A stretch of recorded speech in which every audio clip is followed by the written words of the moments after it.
Party ఫిరాయింపులను ప్రోత్సహించిన Congress BRS పార్టీలకు ప్రజలు బుద్ధి చెప్పాలన్నారు కేంద్ర మంత్రి కిషన్ రెడ్డి. ఈ రెండు పార్టీలు తెలంగాణ రాజకీయాలను భ్రష్టు పట్టించాయని అన్నారు.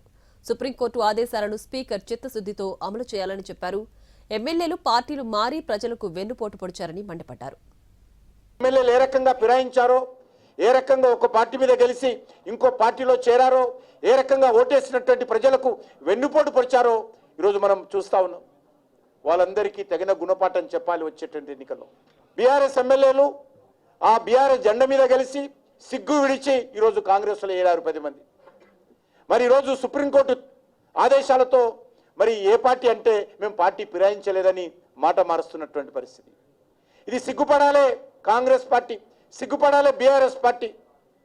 గతంలో కూడా మనం చూసాము, కేసీఆర్ ముఖ్యమంత్రిగా ఉన్నప్పుడు మన జిల్లాలో మరి ఏ రకంగా మరి కాంగ్రెస్ పార్టీ నుంచి గెలిచినటువంటి వాళ్ళు బీఆర్ఎస్లో చేరారో మనం చూసాం. కనీసం ఎమ్మెల్యేలకు రాజీనామా చేయకుండా మంత్రి పదవిలో కొనసాగినటువంటి నీచమైనటువంటి చరిత్ర ఈ రెండు పార్టీలదని సందర్భంగా మనం చేస్తున్నాం.